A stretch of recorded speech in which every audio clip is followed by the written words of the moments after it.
The LG G2 Mini is the smallest member of LG's second generation G family of smartphones, joining the G2 and G Pro 2. The G2 Mini takes a lot of the good traits in both hardware and software, except in a smaller package. The phone is made out of plastic and features very slim bezels around its Gorilla Glass 2 protected 4.7-inch IPS LCD display. Sadly, it's only of QHD resolution, which leaves it noticeably behind most 720p mid-range competitors. Still, the phone packs one of the largest screen-to-body ratios for its class, thanks to the unique positioning of the hardware keys. Just like on the G2 and G Pro 2, the G2 Mini's back holds the power lock key located between the volume rocker. This leaves the front and sides completely bare of any buttons. On top of the volume rocker sits the 8-megapixel camera with LED flash. The 2440 mAh battery is removable thanks to the easy-to-open back cover. It also reveals the Hot-Swappable Microsd and SIM card slots stacked on top of one another. On top of the G2 Mini sits the 3.5mm headphone jack, IR blaster, and secondary microphone used for active noise cancellation during calls. On the bottom, we find the dual speaker grills with only one actually holding the loudspeaker, while the other houses the microphone. The G2 Mini runs Android 4.42 KitKat with LG's Optimus UI skin on top.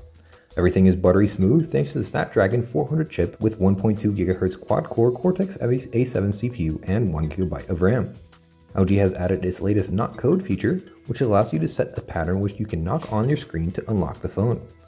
It's a cool feature to have, and it even lets you quickly launch certain apps using specific knock patterns.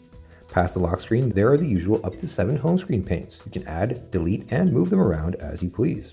The phone is quite feature-rich, and you can customize every corner of the user interface. You can choose the look of the on-screen keys, in addition to wallpapers, widgets, and notification shade shortcuts. Speaking of notification shortcuts, there are 5 visible on the screen in portrait mode and 7 in landscape.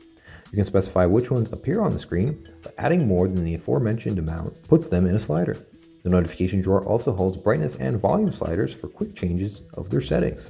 Despite the relatively small 4.7-inch display, LG has included the Q-Slide feature found on its larger phones. Q-Slide is very similar to Sony's small apps, but only supports 2 windows simultaneously. You can resize the mini app to whatever you like, and there is a dedicated shortcut that'll take you to the full screen app.